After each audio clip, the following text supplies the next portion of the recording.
we've all felt loss, haven't we? I mean, whether it's losing someone close or maybe a job, a dream you held on to, even just that sense of stability, it can feel like the ground just vanishes. It's incredibly disorienting. Yeah. And, there's this pressure, isn't there?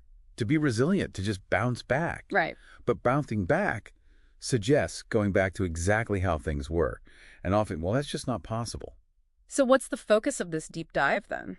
Our mission today, looking at the source material, is to redefine resilience.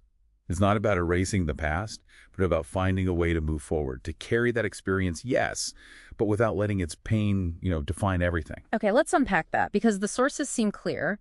Right. The first step isn't really forward at all, is it? It's stopping. It's authentic grieving. Exactly. And that feels counterintuitive. Yeah, much harder than just like pushing through. Absolutely harder in the moment, but essential. Culturally, you want to rush. But resilience, real resilience, it starts by actually acknowledging the pain, not running from it. Think of that analogy, the broken bone one. If you try to run on it straight away... You cause more damage. Precisely. You have to rest it, protect it, let it mend. Grief is similar psychologically. You need to give yourself permission to be messy, to feel confused, to feel that pain. It takes time. So creating that safe space, Right. maybe journaling, talking to someone, just allowing yourself to cry, that's the crucial groundwork before anything else. That's the foundation, yes.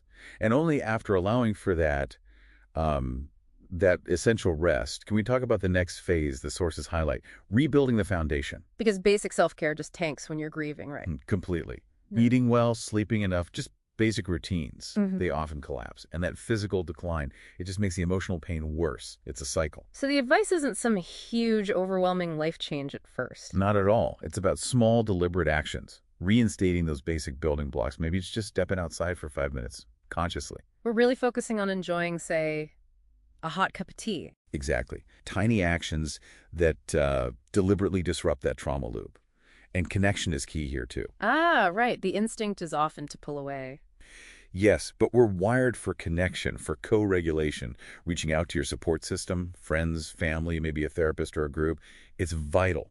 It literally lightens the load on your nervous system. Okay.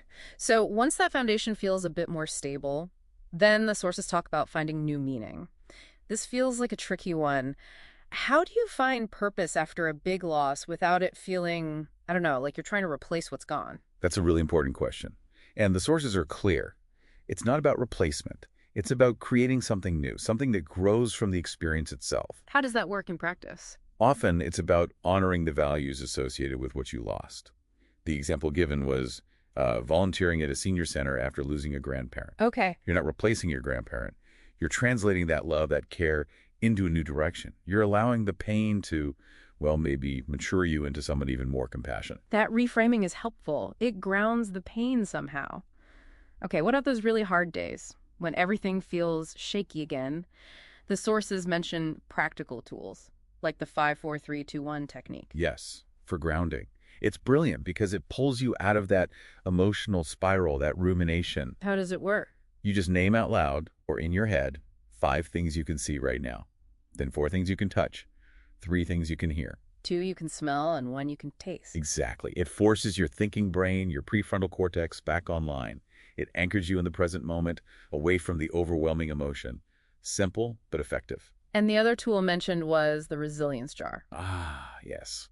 This is about acknowledging progress. You write down small wins, maybe getting out of bed, making that difficult phone call, remembering to eat lunch, just small things on little pieces of paper. And put them in a jar. Right.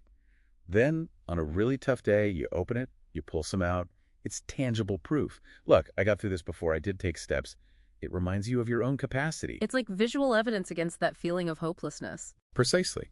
Because building resilience isn't a one-time fix. It's a continuous, compassionate process.